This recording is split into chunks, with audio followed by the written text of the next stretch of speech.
So I'll be starting the session straight away. So on behalf of Trends Literature Series and on our 61st episode of Author Interactions, we are proud to present Pushpa Kurup, who's a history and travel enthusiast. She's had a very successful corporate career, but she gave it all up in order to pursue her passions. And her earlier publications include Snow and Salt Water and Other Animal Stories, Causing a Flutter and Other Tales, and very interesting Stars and Saplings biography on Dr. G. Vishwanathan, who's been the founder, chancellor of AIT. So today we happen to discuss her very latest and newly launched book, which goes by the name of Baba Women. I must show you all. This is a journey into Hindu mythology, folklore, and history. And it's a brilliant exploration of women in our mythology, from the famous and much acclaimed Sita and Draupadi to the lesser known Sulabha and many others. It definitely means to both enlighten and really inform us. So welcome, Pushpa. Really glad to be having this conversation with you today. Thank you. Pushpa, I must tell you that we launched our series in the last 1 year. It's been kind of 11, 12 months since we launched this virtual series, and we've had a number of authors, and we are always excited to host very interesting sessions like today's. So we look forward to having a very, very engaging and enlightening conversation with you.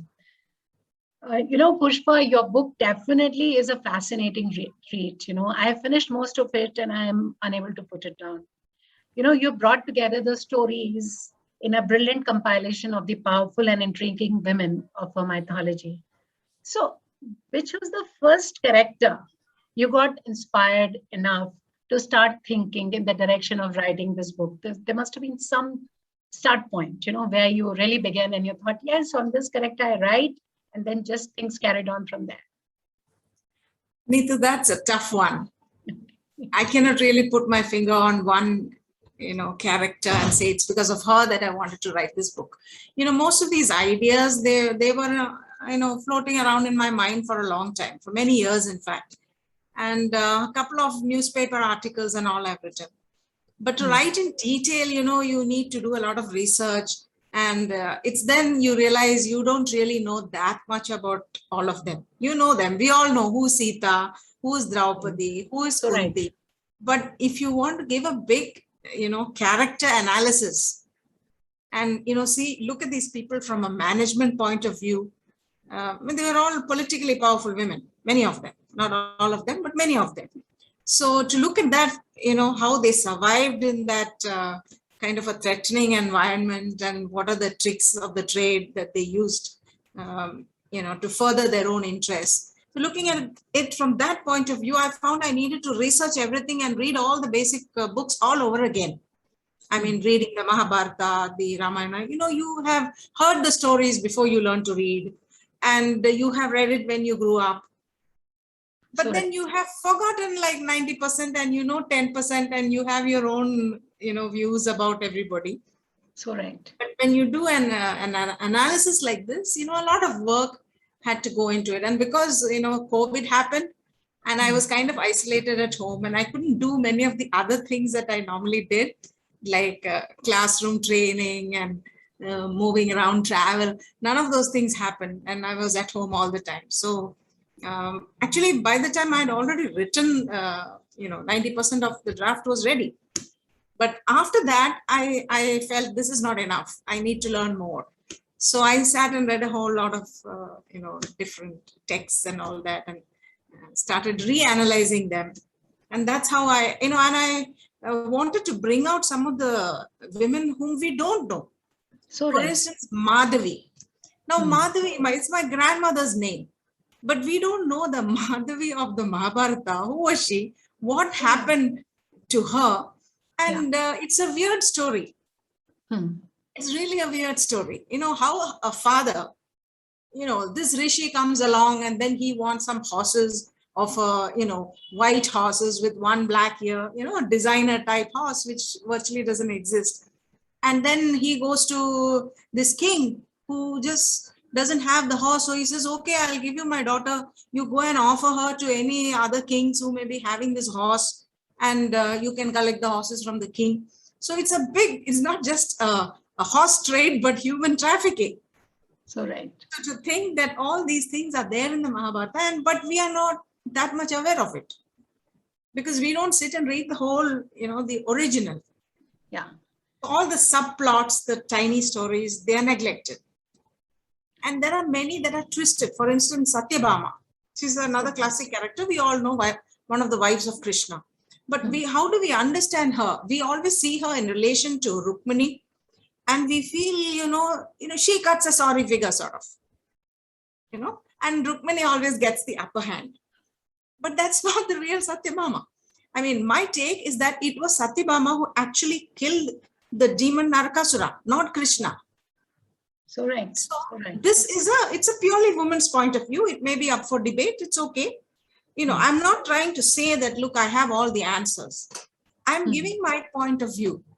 What can be safely concluded from the various texts and all the versions that we have.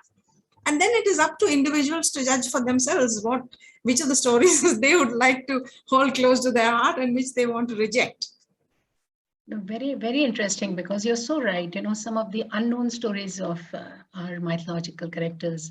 And when I go through your book, I realize there's so many that we don't know about, and how powerful, how the stories that you brought out really shows how powerful women they are, and you get really, really inspired by them. So, what really surprised you the most while you were really writing about these powerful women? I mean, sometimes some of my readers and some of my viewers on the platform, they really get very interested to know what went behind the scene, in this book. So what was the most surprising element even for you? What character surprised you the most, or maybe what part of your book really surprised you while you were writing? There were surprises everywhere. For instance, I had also understood Satyabhama only in this, the way everybody understands.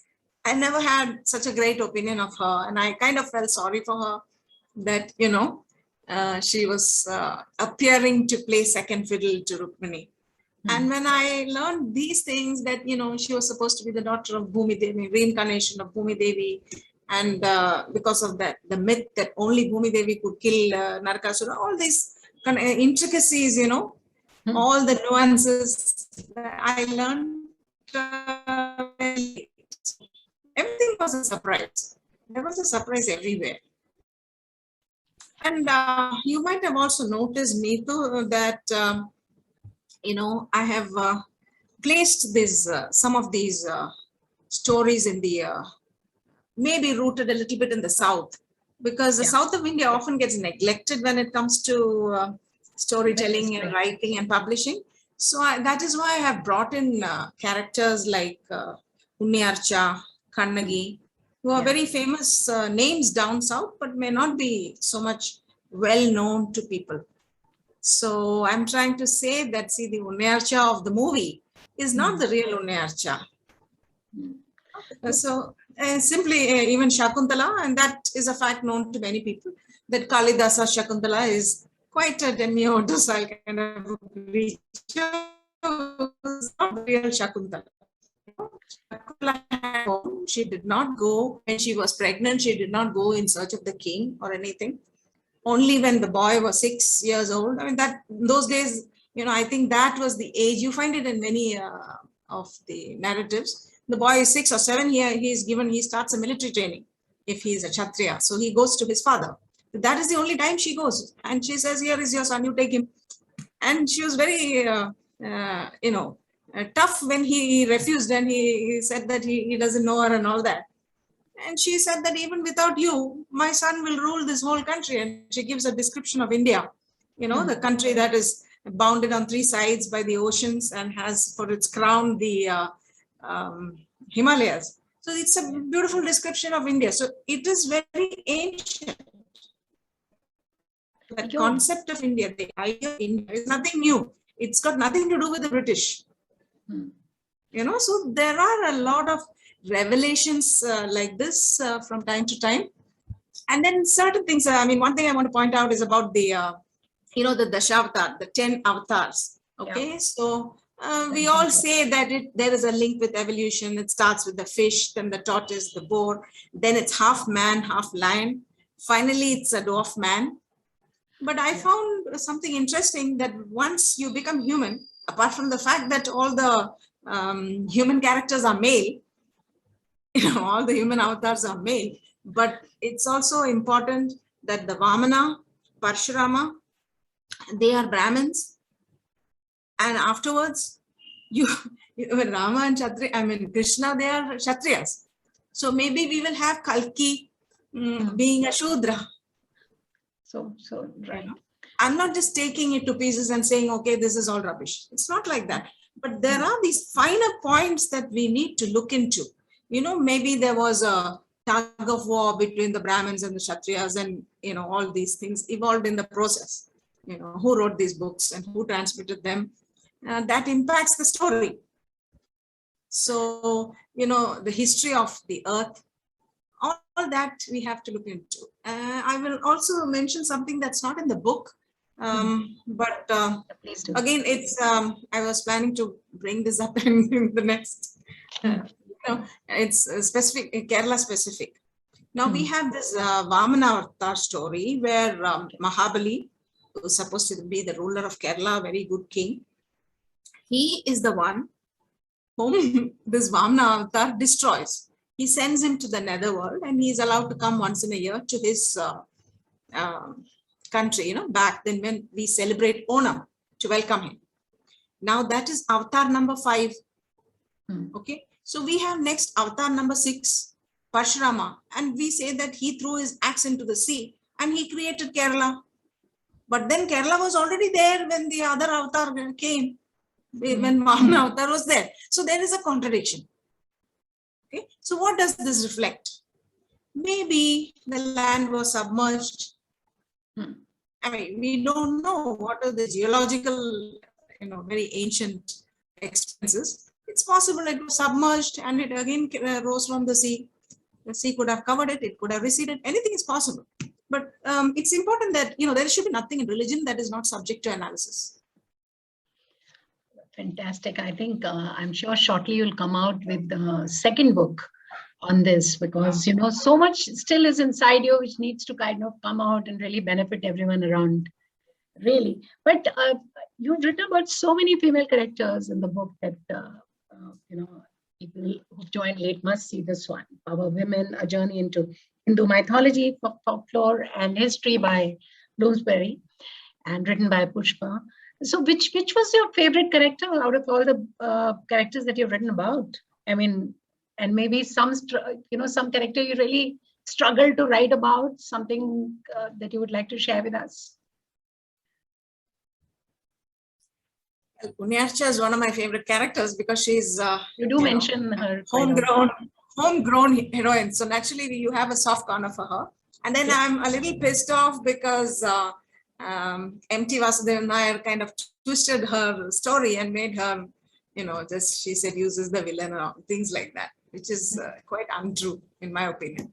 Okay, so I felt that I had to set the record straight. Everybody knows, there are books about her, at least in Kerala, everyone knows what the real story is. But what happens to the younger generation, especially people who are not able to read the books, who are not able to read Malayalam, they tend to form their opinions based on the movie. And it's a fantastic movie with beautiful songs, a beautiful heroine and hero and everything. So, people get carried away. So I thought it's important that I should again go back, revisit the story and say, look, this is the story. So this is what is special about her. For somebody to be a warrior in those days, to be trained as a warrior and actually go and fight men, it wasn't that simple. So I thought that part of it should be known. And in Kannagi's story, there's a lot about the Patni cult. What's interesting about Hinduism is that Hinduism has a capacity to absorb everything. Whatever religion comes with it, especially in Kerala, Judaism, Christianity, Islam, everything came, and we had Buddhism, Jainism, at one time Ajivikas also. All this has blended peacefully. Okay, no Muslim army has set foot in Kerala until 1758 when Hyder Ali sent his army to Palakkad. This is the history. And in fact, Kerala was often considered outside India. If you look at the edicts of Emperor Ashoka, he mentions the Cholas, the Pandyas, the Kerala Putras as people outside his domain. Okay, it was only the only period of slavery the state has had is like 150 years under the British. And it also went to the British mostly because of the Mysore Sultans. So I'm working on that subject. Hopefully I will be able to bring those things out in my next book.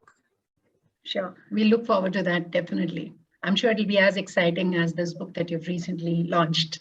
So, in your third chapter in the book, which you wrote about King Shantanu's better half, we are talking about Ganga and Satyavati. And you mentioned that they've played really spectacular role in the build-up to Kurukshetra war. So it would be interesting to know from you, and about these two women, and maybe in short you can tell us an importance of these two women as far as Kurukshetra goes and as far as finally Mahabharata goes, Ganga and Satyavati. On the face of it, it may look like their roles are trivial, but that's not the case. Yeah, because the starting point is actually these two women. So okay. Right. And Ganga is very interesting, even though we don't read a lot about her. The little that is there is highly interesting because, these 8 Vasus, they were sort of condemned, some mischief they have done, and they're condemned to be born as human beings. Now, what they are doing is they go to Ganga. They request her to save them, So what she decides is that she's going to give birth to them, and the moment they are born, she's going to throw the kids in the river. Okay, this is a very weird way of, relieving them from the burden of human life. And she does it very systematically. She's not, her maternal instinct doesn't stop her. Okay, her husband's sentiments, she doesn't think about. Straight away, whatever she has promised, she delivers. So she does that 7 times, and the 8th time, it's eventually Devrata is later known as Bhishma. So that is the 8th time only her husband challenges her. So he's a typical, what sort of a king is he? Allowed his wife to kill 7 kids just because he had promised her that she's not going to question her. She had threatened him in the beginning only. She made that, like a prenuptial agreement. Yes. You should not question me. You should not ask any questions. If you question any action of mine, I am going to say salam and go. Wonderful. I wish we could all make these kind of agreements. Yes. And then he agreed. And then, of course, he tried hard, poor man, to stick to his commitment, And she made the most of it. It's quite funny. But then when her work is done, she goes away. With the son, yeah. Goes with the son, and again she comes back like he's 6 or 7 years old. He brings back and gives to the father. Yeah. Okay. And then Satyavati also, she was, brought up by a fisher folk. Yeah. She was for a fisherwoman, she was quite, she knew where her interests lay, and every time she bargained, negotiated with everybody, whether it's a sage Parashar or with the husband, daughters-in-law, she controlled everyone. Ambika, Ambalika, totally they were controlled by Satyavati. Even the great Bhishma. You don't find anywhere in the Mahabharata that Bhishma is questioning Satyavati or her motives. Whatever she says, he's obeying. She tells him, go and find Vyasa. Yes. I need somebody to make these 2 girls pregnant, these granddaughters-in-law. And he goes and brings Bhishma. He doesn't ask, why are you, is this okay? And isn't it quite shocking that you had another child? No problem. But the question of illegitimate child is a problem for Kunti. Yeah, I was coming to Kunti, she gets a very bad, and it's quite understandable. A young girl, when she has an illegitimate child, what will she do? She has put the child in a basket and, packed it down the river, which is again quite common.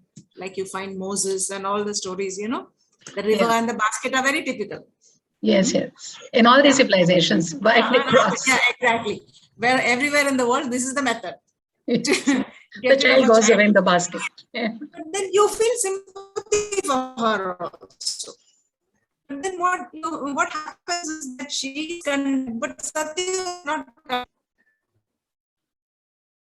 Pushpa, your Wi-Fi is There are contradictions. But, yeah. Little bit problem. There's not much I can do about it because it's not in my. Okay. No, you carry on. Maybe. Yeah, we are able to hear most of it, but sometimes it goes off. Yeah. Yeah. Okay. Yeah. We were now talking about. You're able to see some Wi-Fi issue. I can see you and I can hear you. Okay. Sometimes you're fine most of the times. Sometimes you go off. Yeah. It's okay. Please carry on. If you want me to repeat, you can just raise your finger or something. So, yeah. Yeah, I was trying to say that these two women, their role in the Mahabharata is very important. And Satyavati, even finally, when she goes to the forest, which again is a typical, Vanaprastha and all that, she takes her two daughters-in-law also with her. Yes. So she needs the two attendants. She decides even that for them, that they have, now it's time for them to go to the forest. She goes very late. She doesn't go quickly. When she's quite elderly, then only she goes. So I can make out you really enjoyed a lot writing all these stories. I can make out the stories behind the stories. In your book, you talk about Kunti as the dark horse of the Mahabharata. And you also say that in final analysis, I read that in your chapter on Kunti, that Kunti stands out in her role as the mother of the Pandavas, and that Kunti's character is highly complex. Since she hardly reveals her innermost feelings and all that. So it'll be really enlightening, especially now that we've heard your perspective about so many characters. What your perspective on Kunti? I think she has a cruel streak as well. Yes. When it comes to Karna, that scene when she goes to face off in the pavilion, when he is asked to name his caste, and he's not able to answer, and his father comes and everybody realizes he is the son of a charioteer, and her sons, including Bhima, other people mock him and say that, you better go drive a chariot, or some kind of insults are traded. She could have, she doesn't have to say there that this is my son, but she can always tell her 5 sons that it is not very dignified on their part to make fun of another person, right? You don't make fun of a warrior. Let his actions speak for, some argument of that sort she can say in his defense. But she never lifted a finger or said a single word in his defense. He was totally humiliated and she just watched. So there, there is a callousness. And then, in that house of lack, how she leaves that poor woman and her sons, they are given something to drink and then they are made there, left there, and these people escape, Kunti and the Pandavas. In fact, they were left because they wanted the Kauravas to find the charred bodies and think that the Pandavas are dead. That was really cruel. Who was the person who made this master plan? Vidura was the original planner. But then he tells a plan to Kunti, and they are co-conspirators. We don't know about the other sons who all are involved in this conspiracy. But anyway, it was a conspiracy, and she was willing to kill these few people. So considering the times, okay, we are thinking from a modern point of view, would I do it? But then those times were different. And, in the palace, there was always intrigues. All those who were in your way, you tried to eliminate them either by poisoning them or hiring somebody to some hired assassin. All these things were normal. So maybe, taking the situation into account, we can excuse her. But the fact remains that she did have a streak of callousness. She was good in many other ways in, guiding her sons. Every time her husband goes to the forest, her sons go to the forest. Every time she has to go to the forest. How many times?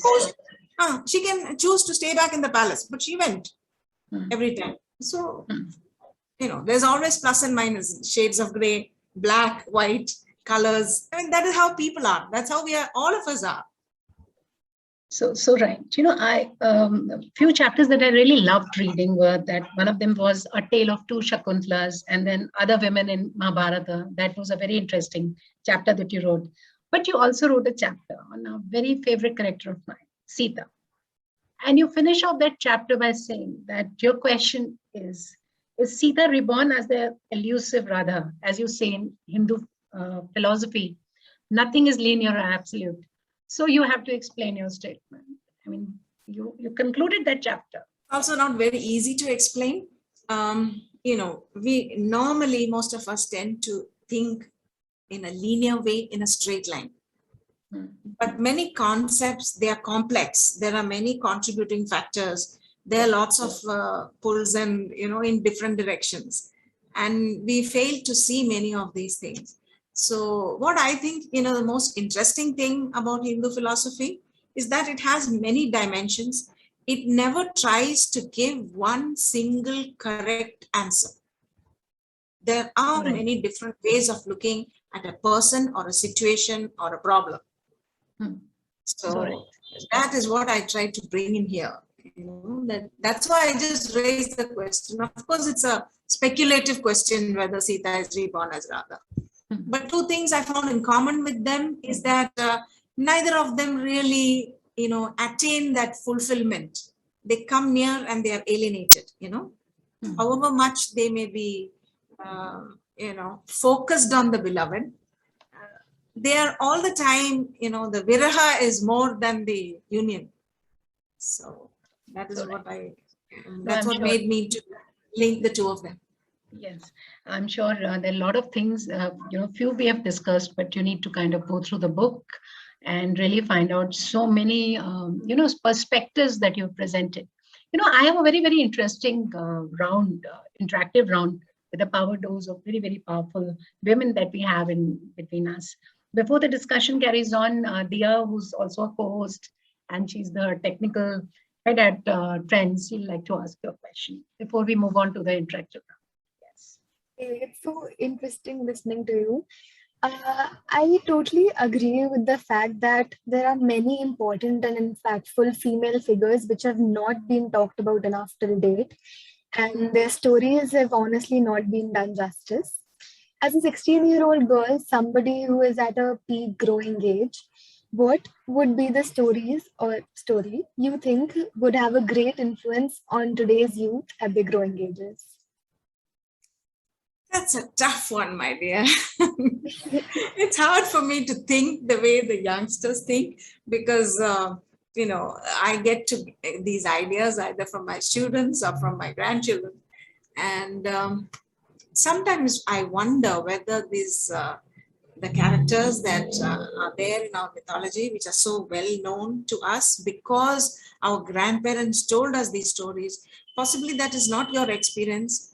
And I don't think I myself will be able to tell these stories to my grandchildren the way my grandmother told me. So the children may later lose interest. One of the motivations, one of my motivations for writing this book in this simple way is that I wanted young people to read these stories, to read the Mahabharata, the Ramayana, understand the characters, and there are management lessons we can derive. If you say you're a student of management, I can give management lessons based on each of these people. How did they manage? How did they overcome a crisis? How did they negotiate? How did they, their strengths and weaknesses, SWOT analysis, all this kind of way. In this particular book, I focused on the women because I wanted to focus on women because almost always the focus of every book, they give more importance to the men. So that's why I just picked the female characters. It's not that the male characters are not worth studying. They are very interesting too. But I just picked these women because they are the neglected characters. So I think it's good if young people have the reading habit, if you have curiosity, and you will possibly look at these things in a way different from what we see. There will always be a difference in perspective. And I hope young people will be able to add their own beautiful viewpoints, to these stories. Thank you. Does that answer your question, Dia? Yes, thank you so much. Thank you. you. Next, we have Ragini Gupta. She's an educator and she also helps her business, her husband in cat coaching and everything. Yes, Ragini, please. Please unmute yourself. Thank you, Ragini.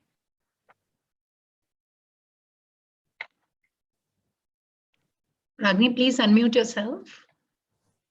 Yeah, thank Am I you. audible now? Yes. So, Yes. hi, Nita. Hi, Yes. Pushpa. So it's really nice to know that somebody is reinventing, or rather, I'll say, kind of our mythological character. So my question is for Draupadi. So Draupadi has been portrayed a very strong woman. Still, she had to compromise a lot in the Mahabharata. Like she was married to only Arjun, but she had to accept all the 4 Pandavas. So how do you relate today's woman to Draupadi? I think today we are in a much stronger position and we don't have to accept the decisions that men make for us.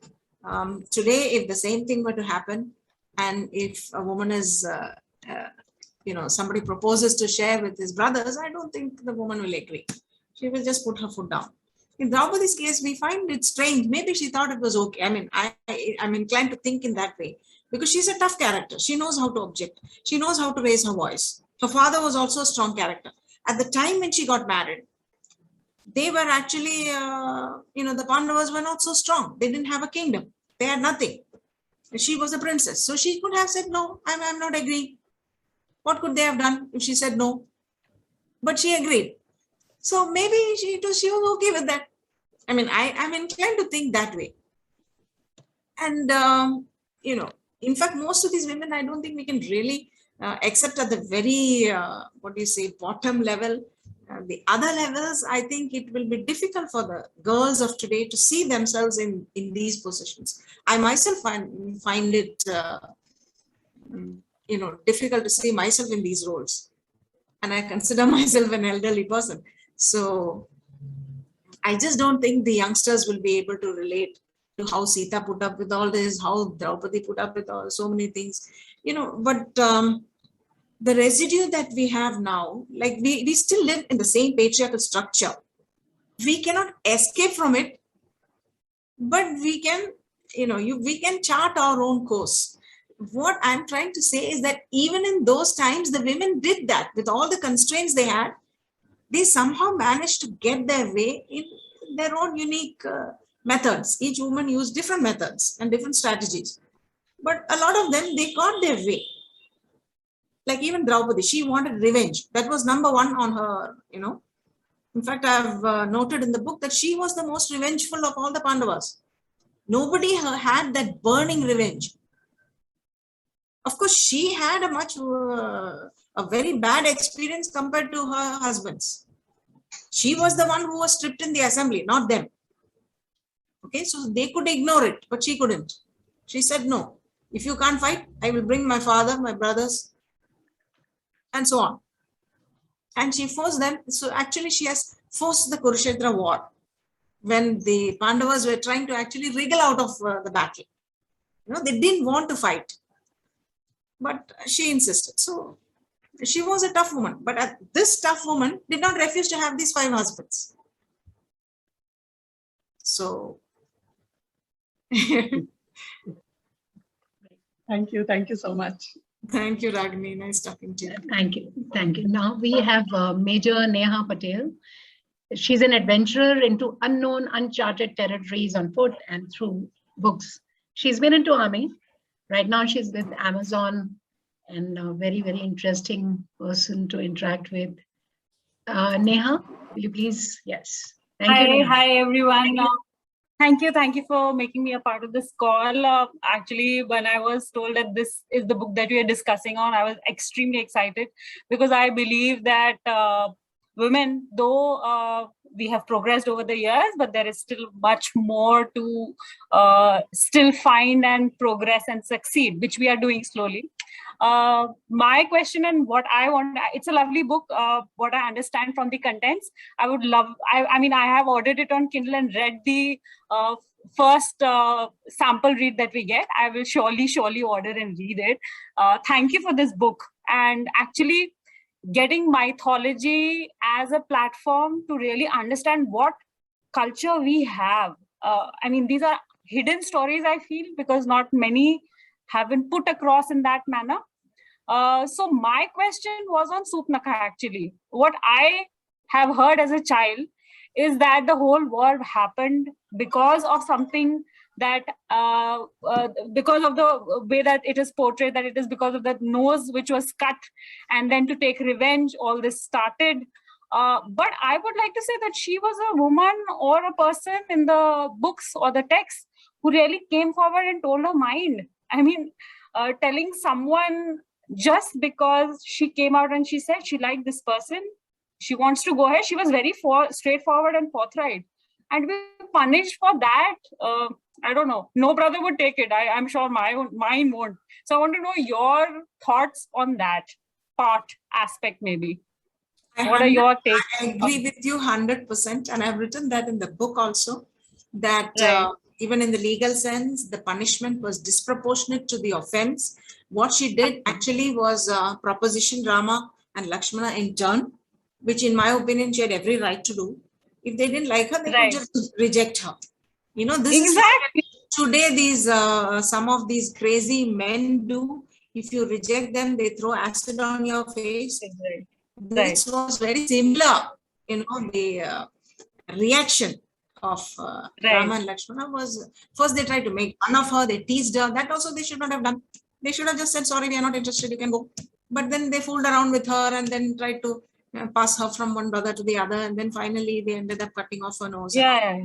So interestingly, we find in our scriptures, they always say that you should not kill a woman, but you can mutilate. Right.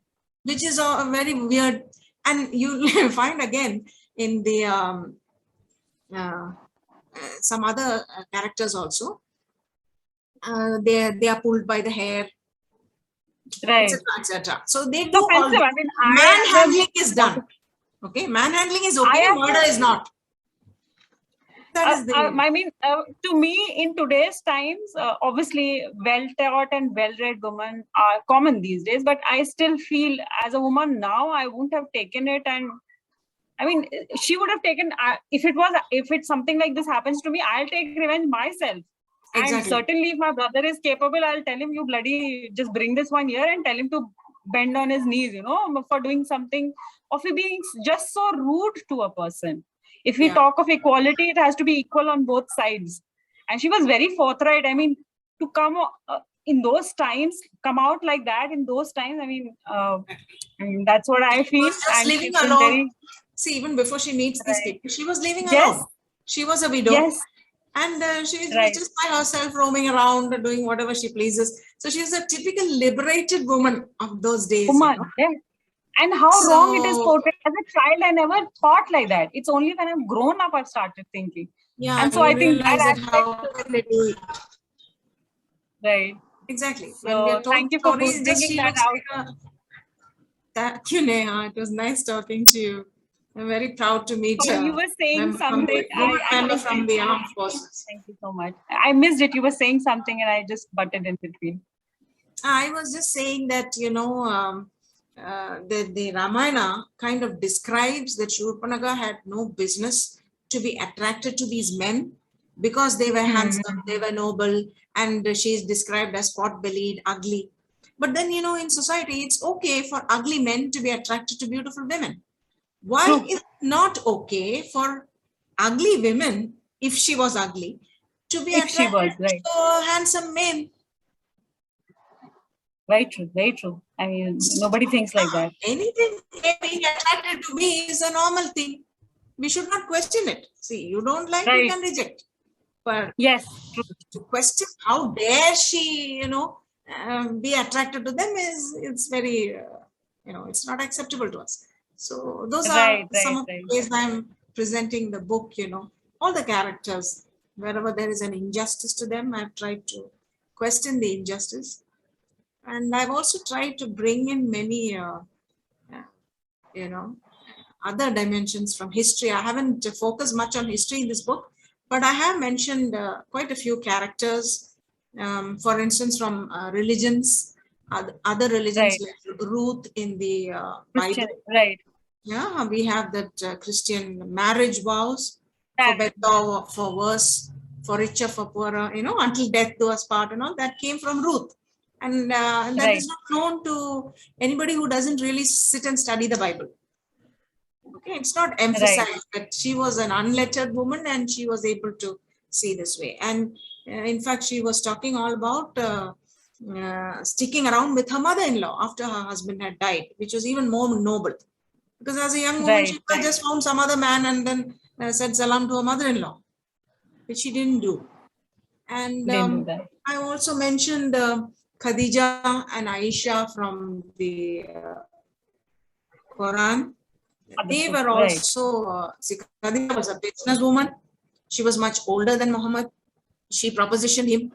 It was she who mooted the proposal. Right. And he accepted it. Yes. Right. He accepted it in Accepted spite it of the fact he was young, handsome, good trader. He had all the good qualities. And he married her. He accepted the proposal. So, and she was a businesswoman. So it was okay for women to be a businesswoman. You didn't have to wear a parda and then sit at home. Aisha actually delivered speeches in the mosque in Medina. She went in the Battle of the Camel to encourage the soldiers, not physically fight herself, but she traveled a very long distance right up to Basra or somewhere in the on camelback. So is that, can you do the whole thing wearing a parda? So there's a lot of difference between what these women are. Exactly. They were all, each woman had, a lot of fantastic qualities in her own right. Only thing is the men find it very inconvenient to talk about these things and they just hide all the bad qualities and then, or just don't talk about these women. Okay, the prophet had 2-3 wives and these are the women and that's it, That's it. And not given them adequate respect. Right. Exactly. The other wives also, the other wives also used to argue with him. Yeah, exactly. Right. They were fighting it out even before. Only thing is that the fight is kind of, it's swept under the carpet because we don't want to talk about it. Yeah. Difficult topics, but very, very valid. Absolutely. Very valid, I would say. Thank you so much. Thank you, Neha. And please, thank you so much for coming and taking your time. And I forgot to mention that, but we have a contest running and I've been getting very, very good questions. So one of these questions will definitely win Pushpa's book, which has been sponsored by Bloomsbury India. And one more question I've got from Arushi Rai. And she says that there are different narratives, storylines of our epics in different parts of India. Have you considered that while writing your book? I think you've talked about it. But you would like to add few lines on this? Pushpa? Sorry? There is a question by Arushi Rai, which you've covered, but you would like to maybe add some more points. She says that there are different narratives and storylines of our epics in different parts of India. So have you considered that while writing the book? I have tried to. I've read many versions. Sometimes I have been partial to some version and, a little bit maybe ignored other versions. But I've generally mentioned that there are many versions of all the books, whether it's Valmiki's Ramayana or there is a Kamban Ramayana in the south, and there are a whole lot of other Ramayanas also. There is one written by a woman, okay, in Andhra. So like that, there are a lot of versions, and wherever they clash, for instance, that Mandodari married Vibhishana, this kind of, there are versions which say that, and there are versions which don't say it. Okay, so sometimes I have mentioned that it's a different story in other versions. And similarly, the Ahalya story. Ahalya story is also a very interesting story. So some people will say she was turned into stone. And some will say she became invisible and she had to subsist on air and so on. But the fact remains that she was frozen in time. And she was punished for something that was, which today we wouldn't even see it as an offense. Right. At least our court doesn't do that. Your voice is going. Can you hear me? Yeah, I can hear you. Pushpa, there is one more question, which we'll, because of the time, we'll take it up as the last question. Mr. Vijay Shankar has asked me to ask you, where do you find the women in Indian mythology in comparison with their contemporaries in other civilizations?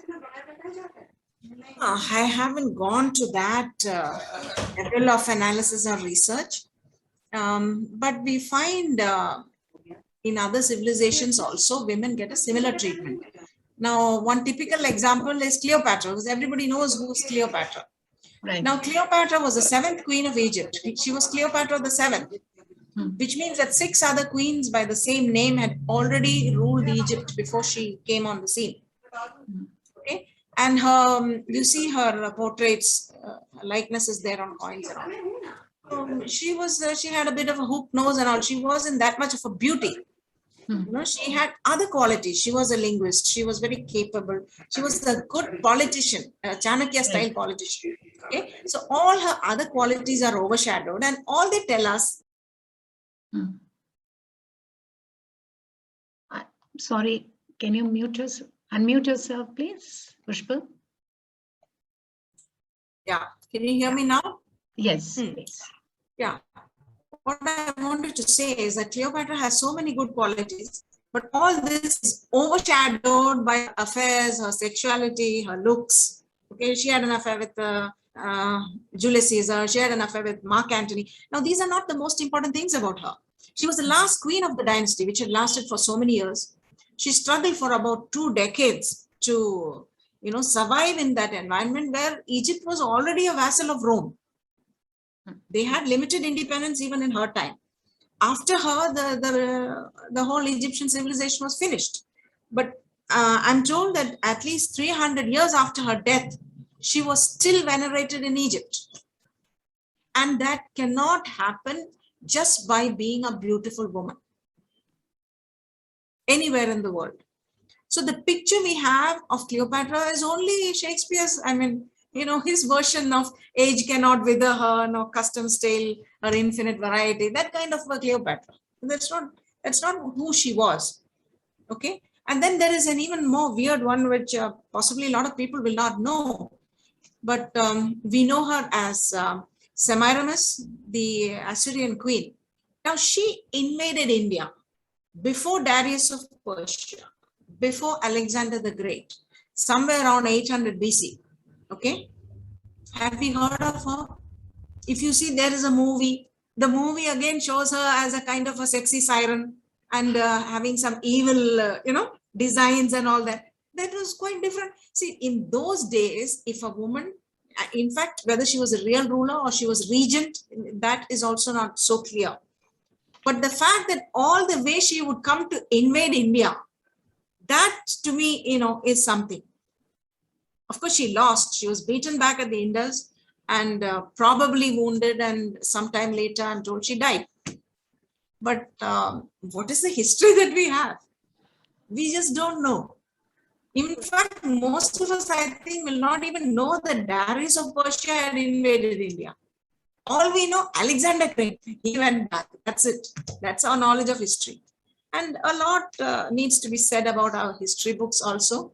They give us a very distorted version of the whole thing. And then it gets political. So each political party wants its own type of history to be written and taught. So right. And that desire to really learn the truth, you know, read multiple versions, that is not taught to our children, very sadly. So right. I mean, I can keep on talking to you. It's so wonderful to listen to you, but I'll still take up Asha Dhaima. She's an educator and she would like to ask you a question directly. Asha. Asha, can you unmute yourself and switch on your video, please?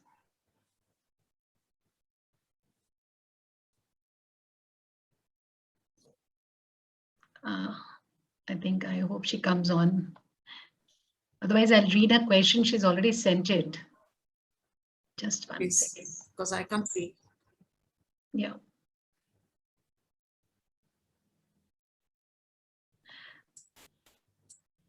This is the question. Feminist ideas are at its peak already around the world and in India too. That question. Yes.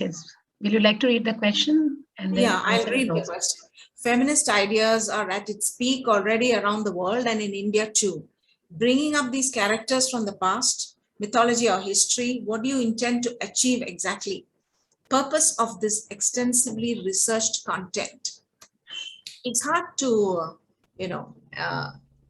I can say I don't have a political purpose. I don't have a personal purpose. I'm not trying to prove any point. What I'm trying to do is, raise the questions so that people will think about all these things for themselves and will not blindly subscribe, to things that they are told by people or even things that they read or even taught in school. Behind what we learn in school. In fact, when I was in school, what the subject I hated the most was history. I just hated history because I felt it was all about battles. Which year? Who killed whom? How many people died? Who invaded which place? What did they loot? What did they take away? So this was a kind of thing, and war after war, battle after battle, date, this, that. And I found the whole thing very boring. And, I would just study enough to just get by like that. And it was long after I left school, and when I had less pressure in my job and all that, I slowly started reading history because I wanted to know. And I'd been doing that for many years, maybe 20 years, whatever. So little by little, I found that, whatever I'd learned, that wasn't it. A whole lot of other things happened. And luckily, there are many people who write very good books, history of the world by many people. And that has, it has really enhanced my understanding and desire to know more. So a lot of things I have tried to study by myself, including the history of alcohol, the history of warfare. When men started getting into organized groups and fighting other groups, whether women were also there or only men did the fighting. More, it seems that war was male activity. And brewing of alcohol, who brewed the alcohol, who drank it, which parts of the world, So like this, a lot of fascinating stuff. And it's very hard for me to say that I wrote this book with this purpose. I wanted to get this thing done. No, I wanted young people to understand all these things from a broad perspective and an open-minded perspective. It is not, of course, it is a feminist perspective. It is a woman-friendly presentation, but it's not trying to prove that women are superior or men are not good or, attack somebody, either individuals or groups or gender-based or anything. Everybody has a place in this world. Everybody is unique and nobody is just black and white. So that is what I'm trying to say in this book, by giving so many different versions and viewpoints and all. Lovely. I hope that answers your question, Asha. I can't see you. Yes, we tried to get her on board, but I think she could not switch on her video. I'm so sorry. Thank you, Pushpa. Indeed, we will end on these profound thoughts by you. And thank you, Pushpa, for a simple, lucid, and totally entertaining book. I really enjoyed talking to you, and I'm sure everyone here loved hearing what you had to say about, and you have so many stories to tell. And I'm sure we'll wait for your other books also, because you have so much to tell. And I'm sure only one book could not do justice to what you want to tell about history, about characters, about so much. Thank you for being on our platform. It's been lovely. Thank you, Nita. Thank you, everybody. Thank you. Thank you, Amrita and Bloomsbury, for putting us across to Pushpa. It's been really a riveting session. And I would request everyone to please subscribe to our YouTube channel, Trends Events, and you will find recording of today's session and also the earlier sessions, earlier 60 episodes of author interactions that we have done till now. Thank you so much. Thank you for being here. Thank you, Pushpa, once again. And thank you once again. I'm sure everyone would love to read your book.